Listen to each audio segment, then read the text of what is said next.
ನಾನಾರು ಕಶ್ಯಪ ಬ್ರಹ್ಮನ ಮಗ, ದಿತಿಗರ್ಭ ಸಂಜಾತ, ಚತುರ್ಮುಖ ಬ್ರಹ್ಮನ ಮೊಮ್ಮಗ.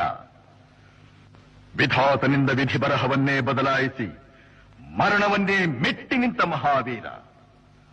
ಅದಿತಿಯ ಮಕ್ಕಳ ಅಟ್ಟಹಾಸವನ್ನು ಸುಟ್ಟು ಆದಿತ್ಯರ ಅಟ್ಟಹಾಸವನ್ನು ಮಟ್ಟ ಹಾಕಿದ ಸಾಹಸಿ. ಅತಳ ಬಿತಳ ಸುತಳ ರಸಾತಳ ತಳಾತಳ ಮಹಾತಳ ಪಾತಾಳಗಳನ್ನು ಪಾದದಡಿಯಲ್ಲಿ ತುಳಿದಿಟ್ಟ ಪರಾಕ್ರಮಶಾಲಿ. ಅಡಿಯಿಟ್ಟರೆ ಬೆರೆಯುವುದು ಭೂಮಿ, ತಲೆ ಎತ್ತಲು ಬೆಚ್ಚುವುದು ಭಾನು, ಕೈ ಎತ್ತಲು ನಡುಗುವುದು ಸೃಷ್ಟಿ. ಚತುರ್ಮುಖನ ಸೃಷ್ಟಿಯೇ ನನ್ನ ಆಜ್ಞೆಯನ್ನು ಪಾಲಿಸುತ್ತಿರುವಾಗ ಯಕ್ಕಶ್ಚಿತ್ನದ ಮಗ, ನೋ ಜನ್ಮ ಕೊಟ್ಟ ಮಗ, ನನ್ನ ವಂಶವನ್ನೇ ಬೆಳಗಬೇಕಾದ ನನ್ನ ಕುಮಾರ, ನನ್ನ ಆಶಾ ಜ್ಯೋತಿಯಿಂದ ಎಂದು ನನ್ನ ಮನಸ್ಸಿಗೆ ನೆಮ್ಮದಿಯಿಲ್ಲವೆಂದರೆ ಛೀ, ಇದೊಂದು ಬದುಕಿ, ಇದೊಂದು ಜನ್ಮವೇ, ಎಂತಹ ದುರ್ವಿಧಿ, ಇದೆಂತಹ ದುರ್ವಿಧಿ.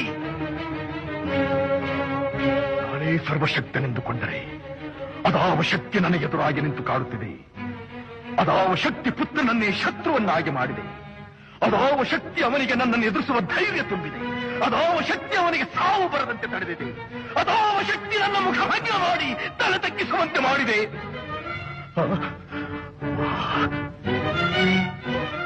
ಅವನೇ, ಆ ದುಷ್ಟನೇ, ಆ ನನ್ನ ಕುಲವೈರಿಯಾದ ಹರಿಯೇ ಇದಕ್ಕೆಲ್ಲ ಕಾರಣ.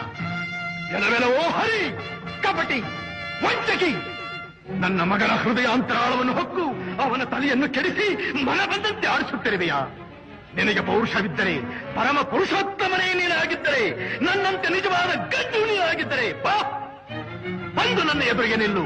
ನಿನ್ನ ಉದರವನ್ನು ಬಗೆದು ನಿನ್ನ ಕರುಳುಗಳನ್ನು ಮಾಲೆ ಹಾಕಿಕೊಂಡಿದ್ದರೆ ನಾನು ಹಿರಣ್ಯಕಶಿಪುವೇ ಅಲ್ಲ, ನಾನು ಹಿರಣ್ಯಕಶಿಪುವೇ ಅಲ್ಲ, ನಾನು ಹಿರಣ್ಯಕಶಿಪುವೇ ಅಲ್ಲ.